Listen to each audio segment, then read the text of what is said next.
Good morning students, ये physics का question है। A small compass needle of magnetic moment m and magnetic moment of inertia I। देखिए इसमें magnetic moment of inertia compass needle का दे के रखा हुआ है ना। इसका पहले ये 2 लाइन का मैं पिक्चर बना लूं तो यहाँ पे एक मैग्नेटिक फील्ड सपोज कर लेते हैं हम लोग, इस तरीके से रखी हुई है। ठीक है, ये हमारी मैग्नेटिक फील्ड है स्टार्टिंग की, है ना। हम मैग्नेटिक फील्ड की डायरेक्शन ऐसे रख रहे हैं, डजेंट मैटर। ठीक है, और मैंने एक अपना मैग्नेटिक निडल सेट कर, अगर मेरा मैग्नेटिक निडल कंपास निडल होता है ना, इस तरीके से होता है, ये है ना अ स्मॉल कंपास निडल। तो इसमें ये सर्कल नहीं बना रही मैं, खाली निडल बना रही हूँ। ये है मेरी कंपास निडल। ठीक है, मान लीजिए इनिशियली इसका भी डायरेक्शन इस तरीके से ही है। तो अभी तो दोनों इक्विलिब्रियम में। अब हमने क्या किया, कंपास निडल का north and this one is south, north south, तो इक्विलिब्रियम, कुछ भी डिस्टर्बेंस नहीं होगा, ना कोई किसी पे फोर्स लगाएगा, क्योंकि सब चीज इक्विलिब्रियम में है। A small compass needle of magnetic moment m, इसका मैग्नेटिक मोमेंट कितना है, m है। ठीक है, and a moment of inertia I, और इसके पास मोमेंट ऑफ इनर्शिया। अब मोमेंट ऑफ इनर्शिया का क्या मतलब है, मोमेंट ऑफ इनर्शिया वो चीज होती है जो रोटेशनल मोशन को अपोज करती है। मतलब आप अगर इसको घुमाना चाहेंगे तो जैसे अगर मान लीजिए किसी का मास बहुत ज्यादा हैवी है, I = mr² होता है ना मोमेंट ऑफ इनर्शिया। तो अगर किसी का मास ज्यादा है तो वो क्या कोशिश करेगा कि नहीं, मतलब आप उसको वो रोटेशन मोशन में अपोज करेगा, उतना ज्यादा वो अपोज करेगा कि नहीं भाई मुझे रोटेट मत करो, मुझे जैसी पोजीशन पे वैसी। इनर्शिया का मतलब यही होता है ना, जो जिस स्टेट में उस स्टेट में उसको रहने दो, उसका अपोजिशन नहीं करो। तो वो क्या करता है, उसको अपोज करता है कि नहीं आप मुझे ऐसी पोजीशन में रहने दो, आप मुझे रोटेट मत करो। तो मोमेंट ऑफ इनर्शिया सिंपल सी भाषा में है कि रोटेशनल अपोजिशन है, कि आप मुझे रोटेट मत करवाओ, मैं जैसी पोजीशन में हूँ वैसी पोजीशन में रहने दो। तो हर किसी का अपना मोमेंट ऑफ इनर्शिया होता है, क्योंकि वो मास पे डिपेंड करता है। और अगर मास सपोज सब चीज का, तो I = mr² r पे भी डिपेंड करता है।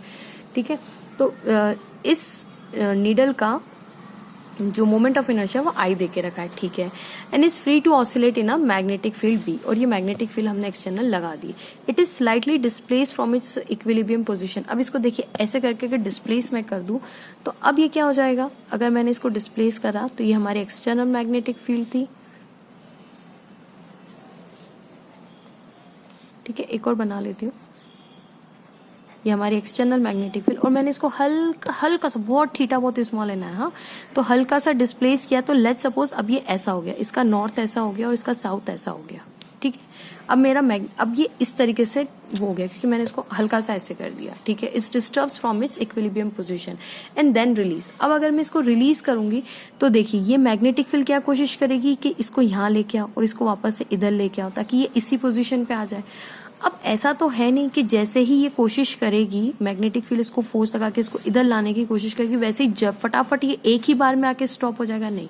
ये क्या करेगा, थोड़ा सा, अब ये यहाँ पे है ना, तो फिर क्या करेगा, थोड़ा सा यहाँ पे ऐसे है, अभी ऐसी पोजीशन है, तो फिर क्या करेगा, थोड़ा सा फिर वो ऐसे जाएगा, फिर वो ऐसे, मतलब वो एकदम से, कहने का मतलब है एकदम से ऐसे सीधा नहीं हो जाएगा, पहले ऐसे, फिर थोड़ा सा ऐसे टेढ़ा जाएगा, फिर ऐसे, फिर ऐसे ऐसे ऐसे करके फिर बीच में फिर आएगा, स्टॉप होगा। जैसे हमारा घड़ी का पेंडुलम होता है ना, तो वो क्या करता है, पहले ऐसे होता है, तो एकदम से यहाँ पे कि स्टॉप नहीं होता, हल्का सा पहले ऐसे जाता है, फिर यहाँ पे आता है, फिर यहाँ पे आते आते आते आते वो स्टॉप हो जाता है।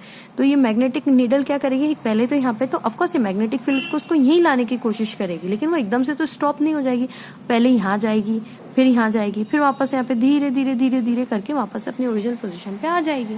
ठीक है, तो इसका मतलब वो देखिए ऑसिलेशन पूछ रहे, it is slightly disturb from its equilibrium position and then released. अब उसको छोड़ दिया गया है ना, मैंने इसको धक्का देके छोड़ दिया गया है। Then show that it executed simple harmonic motion, यानी SHM करना है उसको, और इसको आपको शो भी करना है। Right expression for time period, इसका टाइम पीरियड का भी एक्सप्रेशन निकालना है, शो करना है कि वो SHM कर रही है। तो अगर कोई चीज SHM कर रही है तो उसकी एक डिफरेंशियल इक्वेशन होती है सेकंड ऑर्डर, अगर ये फॉलो कर लेती है तो हम प्रूव कर देंगे कि SHM करेगी। ठीक है, तो अब याद रखिएगा ये जो theta, it is very very small, और ये मैग्नेटिक मोमेंट किसका है, हमारी कंपास निडल का मैग्नेटिक मोमेंट है with moment of inertia with inertia I। ठीक है, तो अब ये देखिए ये गोल गोल घूम रहा है, इस पे मैग्नेटिक फील्ड एक फोर्स लगाए, उस फोर्स को, क्योंकि गोल घूमने वाला फोर्स है तो हम उसको टॉर्क बोल देते हैं। अब टॉर्क यहाँ पे होगा M×B। ठीक है, डन। अब ये इसको ऐसे घुमाएगा, यानी MB sin थीटा, है ना, ऐसा लिख सकते हैं sine theta. Theta is the angle between M and B. अब स्टूडेंट्स यहाँ पे एक चीज समझिए कि ये कौन सा टॉर्क है, ये रिस्टोरिंग टॉर्क है। कौन सा टॉर्क है ये? रिस्टोरिंग। रिस्टोरिंग का मतलब है कि भाई आपने पहले उसको यहाँ रखा था, अब आपने उसको डिस्प्लेस किया, तो मैग्नेटिक फील्ड वापस से उसको रीस्टोर करना चाहती है, वापस से उसको अपनी पोजीशन पे लाना चाहती है। तो आपने अपना डिस्प्लेसमेंट इधर किया और वो डिस्प्लेसमेंट किया आपने थीटा से, लेकिन मैग्नेटिक फील्ड का जो फोर्स है वो इस डायरेक्शन में है, यानी टॉर्क। तो ये दोनों क्या है ना, डिस्प्लेसमेंट और फोर्स अपोजिट, टॉर्क भी तो फोर्स ही है, तो दोनों अपोजिट डायरेक्शन में, हेंस यहाँ पे आ जाएगा माइनस। ठीक है। अब टॉर्क एक और चीज होती है, हमने पढ़ा है टॉर्क, क्योंकि मोमेंट ऑफ इनर्शिया पे इंट्रोड्यूस हो चुका है। मोमेंट ऑफ इनर्शिया क्या चीज होता है? रोटेशनल मोशन जो बॉडी का, यानी ये क्या करेगा? अब सोचिए आप इनिशियली कितना अच्छा इक्विलिब्रियम में था, इक्विलिब्रियम उसकी बिल्कुल कोई डिस्टर्बेंस नहीं था, अब आपने उसको डिस्टर्ब किया तो अपोज तो करेगा कि मुझे रोटेट मत करवाओ, रोटेशनल मोशन को अपोज करना है, तो दैट इज द इनर्शिया। अब वो उसके इनर्शिया पे डिपेंड करता है ना, तो आई अल्फा हो जाएगा। तो यहाँ पे मैं टॉर्क की जगह आई alpha, alpha is the angular acceleration, है ना, क्योंकि वो यहाँ पे डायरेक्ट अब बीच में तो आएगा नहीं, थोड़ा सा हल्का सा यहाँ जाएगा, फिर यहाँ, फिर यहाँ, फिर यहाँ, तो let's say alpha is the angular acceleration. ठीक है, एम बी साइन थीटा। और क्योंकि मैंने थीटा बहुत बहुत बहुत छोटा सा, बहुत हल्के से इसको डिस्प्लेस करा, तभी तो एसएचएम होगा। एसएचएम की पहली कंडीशन ये है कि थीटा शुड बी स्मॉल, तो it is approximately equal to theta ले लेती हूँ, तो I alpha is equal to minus M B theta हो जाएगा। अच्छा, अल्फा क्या होता है? Angular acceleration which is equal to d square theta by D T square. No doubt theta is the angular displacement, don't forget, है ना। तो I is equal to d square theta by D T square is equal to minus M B theta, और d square theta by D T square is equal to I को इधर लेके आ जाते हैं, minus M B I theta. इस चीज को मैं इधर लेके आ जाती हूँ ताकि एक इक्वेशन बन जाए। इक्वेशन किसको बोलते हैं स्टूडेंट्स? जब इक्वल टू में क्या आ जाए? जीरो आ जाए। D square theta by D T square plus M B I theta is equal to zero, ये आई है। ओके, एसएचएम की इक्वेशन प्रूफ करनी, its execute simple show that it execute simple harmonic motion. अब आपने second order differential equation देखी होगी physics के अंदर, वो क्या होती है? D square x over D T square, यानी एक्स इज द डिस्प्लेसमेंट, ये एंगुलर डिस्प्लेसमेंट है, ये आपका लीनियर डिस्प्लेसमेंट है। ठीक है, प्लस ओमेगा स्क्वायर एक्स होती थी। ठीक है, दिस इज अ सिंपल, अगर कोई बॉडी सिंपल हार्मोनिक मोशन कर रही है, एसएचएम कर रही है, तो वो इस इक्वेशन को फॉलो करेगी। अब यहाँ पे कंपेयर करें अगर हम, तो एक्स की जगह क्या आ गया? थीटा आ गया। ओमेगा स्क्वायर की जगह कंपेयर करें तो क्या आ जाएगा? एम बी अपॉन आई आ जाएगा। ये देखिए, अगर कंपेयर करें तो ये ओमेगा स्क्वायर की जगह और X is equal to theta की जगह, यानी इस इक्वेशन को मैं ऐसे भी लिख सकती हूँ, D square theta by D T square plus omega square theta, क्योंकि ये थीटा की टर्म्स में डिस्प्लेसमेंट है ना, hence it follows SHM, hence it follows SHM. Done. Okay, अब ये तो हमने प्रूफ कर दिया। अब इसका टाइम पीरियड निकालना है, तो वो तो बहुत इजी हो गया। टाइम पीरियड क्या होता है?